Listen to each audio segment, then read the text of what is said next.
Next question is from Kim and Lexi Adventures. How important are core-specific exercises if you always brace your core while lifting? I mean, I don't know, like how important are bicep exercises if you only do back, or how important are tricep exercises if you only do shoulders? In fact, I would say it's even more the powerlifting argument. Right? It is. I would say it's even more important because unless you do core-specific exercises, the core is definitely getting stronger with certain exercises, but the core is not being trained through a full range of motion. So it's really being trained as this stabilizer, this static stabilizer. And in real life and everyday life, you're going to be put in positions where you're not in this perfect position to stabilize. You're going to bend over to get something. You're going to have to sit up off the floor.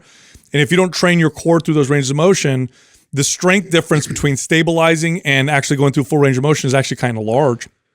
So I've done this with people where they're good squatters, good deadlifters.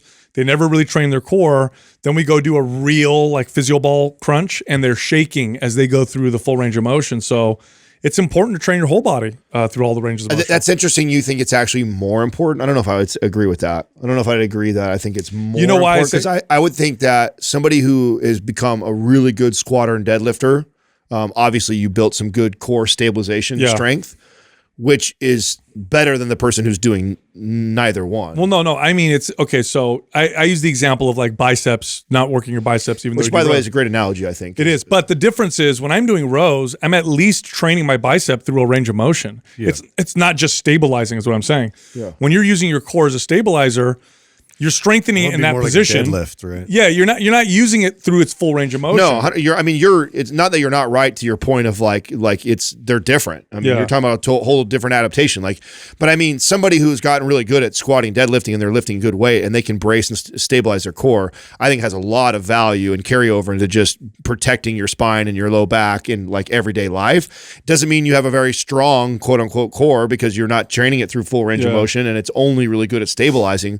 But I still think that person is in a way better position than somebody who is not training their Of course. Yeah, I was comparing it to the bicep argument. But I mean, you take that power lifter, and I've seen people like this. So they can squat and deadlift a lot, and then they hurt their back like twisting to pick something up. Exactly. That's really where I'm at too. When you get so strong in that one direction, you're even more vulnerable at some of those everyday average movements that you're going to get caught up just lifting something like you could easily lift and then rotating it, or just losing your balance slightly, and the compensation that happens and occurs because your muscles fire so hard, you could tear something. So if I had an order of operation on this person, right, who like trains deadlifting and squatting and good core bracing, but then not training their core, I actually would prioritize rotation first. Yes. Mm-hmm. Agreed. Because I think then you rotation and then doing what you're saying, full range of motion crunches, but their highest risk is for sure doing something where they're rotating. I'd say rotating and bending while crunching rotating. Up is less likely. Like you're going to experience that, especially if they've already kind of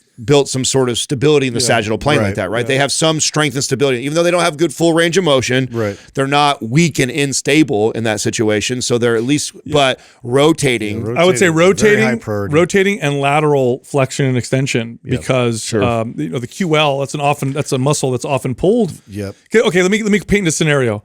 Strong guy works out in the gym. He could deadlift 500 pounds. He could squat 400 pounds. He goes to move his couch, and it's a heavy couch. It's a 250-pound or 300-pound couch. So he can lift it because he's really strong. He's moving it. He steps a little wrong. His body twists. He was able to lift it, but he wasn't able to stabilize it while rotating because he never trains that. Boom.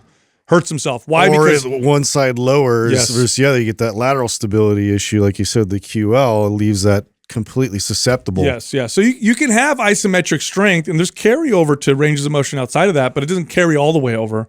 So you definitely want to train everything in full ranges of motion.